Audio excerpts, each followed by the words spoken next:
Hey. Hey, you. Wake up. Good morning.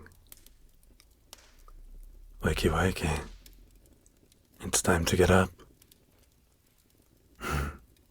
Hi. Yeah, I'm all good. Told you that I heal fast. Thank you for watching over me. You were asleep when I came to. Sleeping deeply. So I took the chance to clean up the cabin. And myself. Look at you. Someone is really groggy, huh?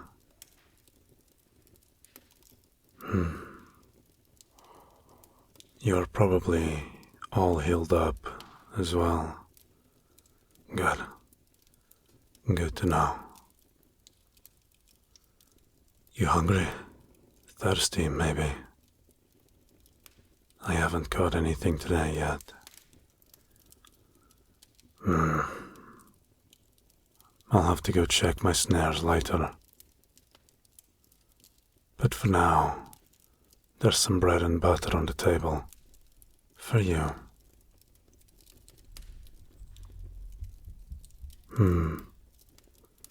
I see you've gotten rid of your bandages. You're looking good. Good as new, that is. Seems not long ago I dragged you in here, looking rather worse for wear. You know, I was ready not to wake up again from yesterday's slumber. It would not have been a bad thing. I've been around for too long now, but I must say, it felt really nice to wake up next to you instead. If I may ask, why did you spare me? Actually, on second thought, I do not wish to know. I will choose to be thankful for it.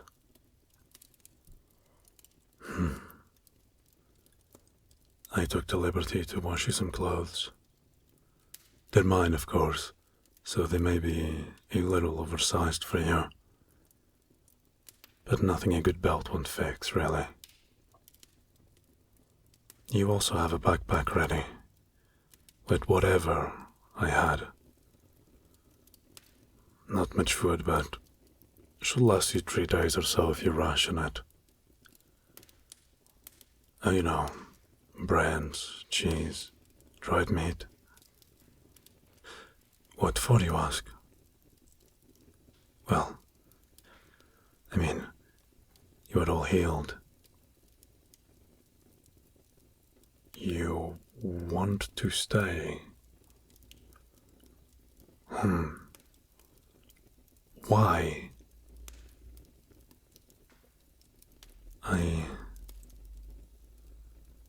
I'm not sure how to respond to that. You like my company.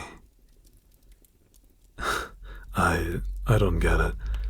I don't understand. Yesterday I told you I was a monster. I've committed so many atrocities. And you wish to stay with me. You know, maybe you hit your head pretty bad after all. Usually takes a few weeks for you to start thinking right again.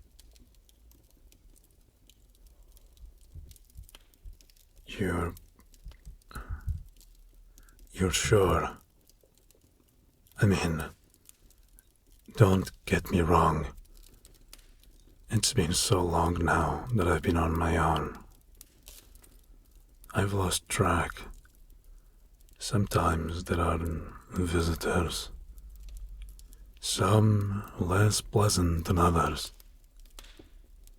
But it's all superficial. People come and go, asking for directions, food. But you've seen me, and I have seen you. I'd really like for you to stay, but, well, it's just... The other night, when I came back here, injured, I handled the problem. But that hunter, he might have had backup, or told people where he was going. Which means I have to move. I have to pack up and leave. Go somewhere far away, whilst I still can. I know how these things go. There's bound to be a mob on me in a week or two, if not a few nights. I don't want that for you. Well, I also don't want to drag you along. I do mean far away, a good few realms away, at the very least. Far enough that word of mouth starts getting muddied. It'd be very far from anyone you know. It'd just be you and me. And I can't ask that of you. I can't ask you to follow me while stitching anyone you care about. You still... No. I insist. I've seen this kind of thing before. You speak from your heart, and I believe you. But the heart is... It makes little sense. Now, it'd be fine, but your spirit, over time, will wither, like a flower without water. You'd grow isolated, lonely. No, I am deeply sorry, but that cannot be. Please do not look at me so. It is hard enough as is. You're just... You'd cause me to make mistakes.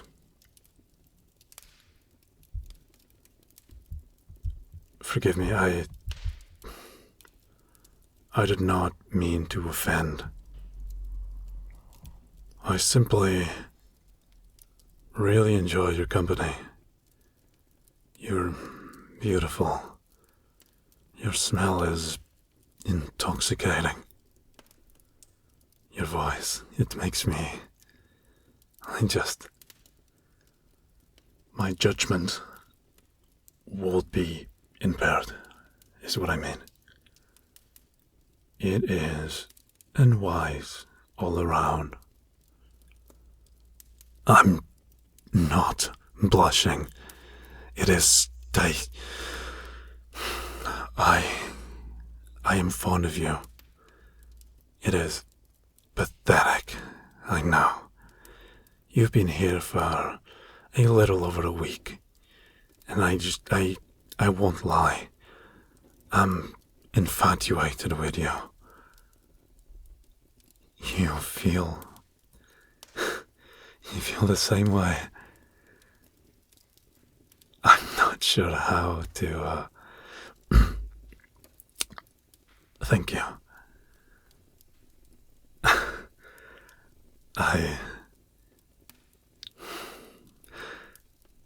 Sorry. I must cast these thoughts aside for now. I must focus. Listen.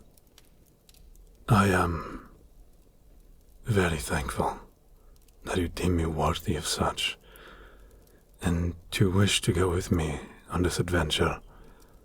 But I am old. I have seen many things.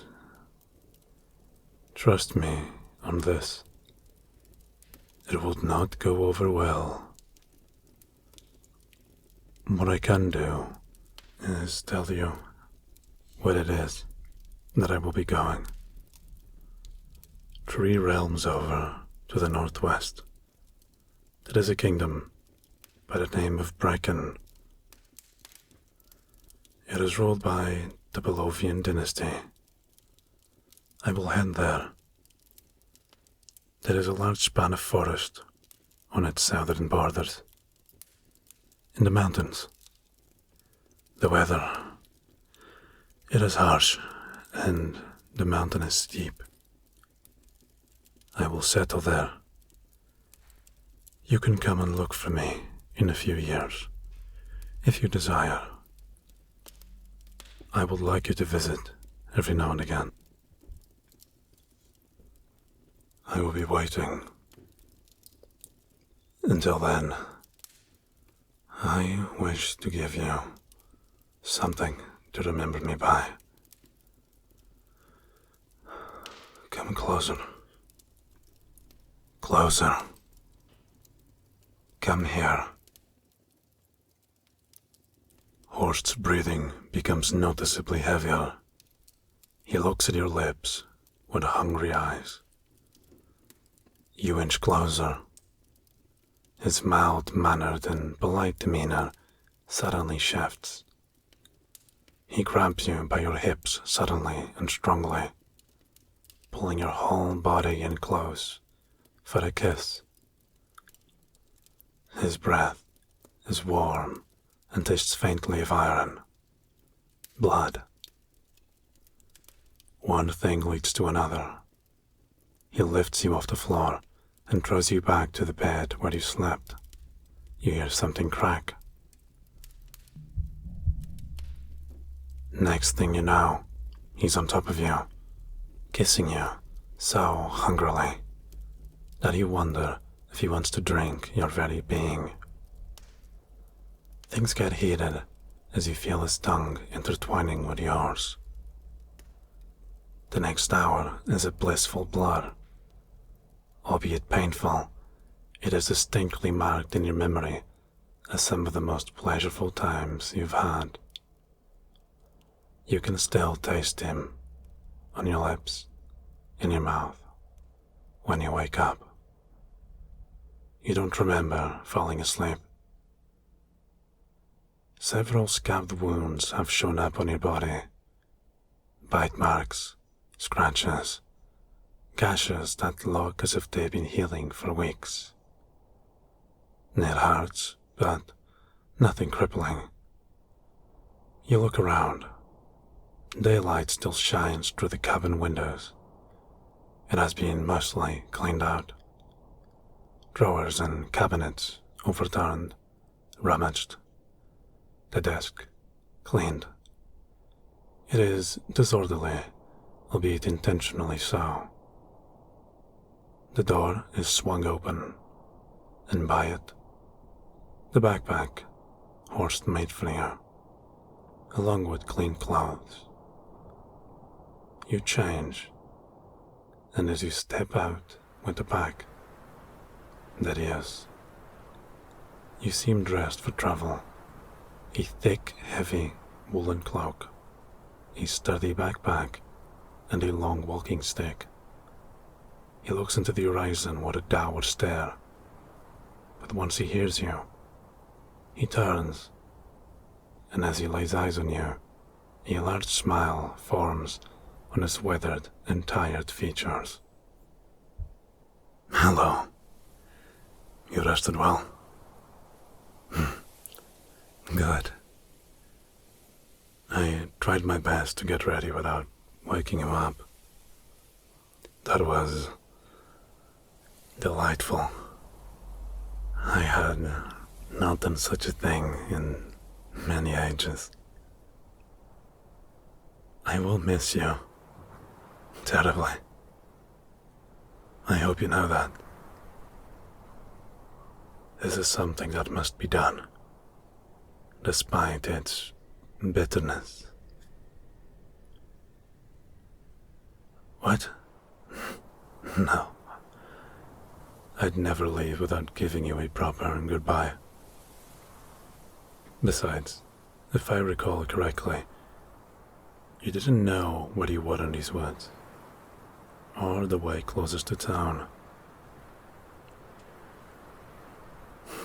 Hey, look at me. Don't look so down. Be thankful for what we shared. The finite nature of these moments is what gives them worth. If I learned something from living this long, is that things only matter if they end. They truly do. Well, it is past midday. Town is down that way, southwest. Walk half an hour and you'll come across a trail. Follow that trail, the direction opposed to the sunset, and you'll reach town in an hour or so.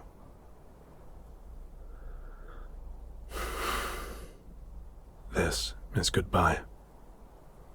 Hopefully in a few years, once your life is settled, you can come find me. Hopefully I'm still there. These hunters have been getting more aggressive in the past century.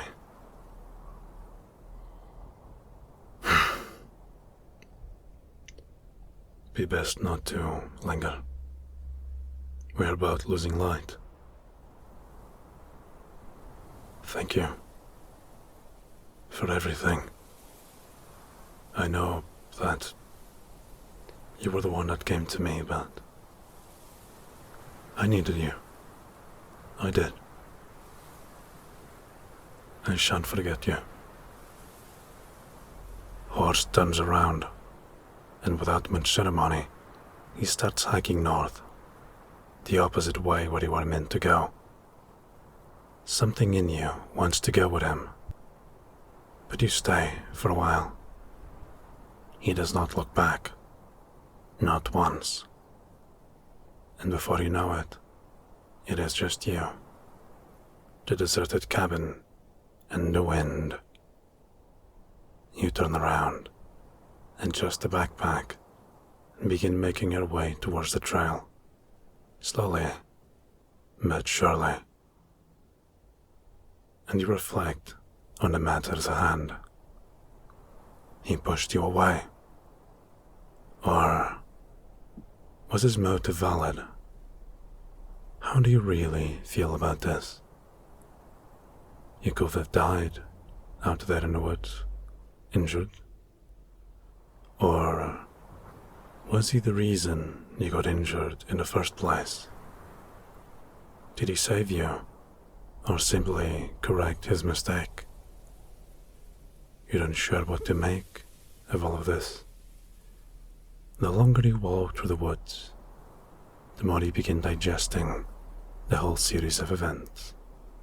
Tell me, what is your conclusion?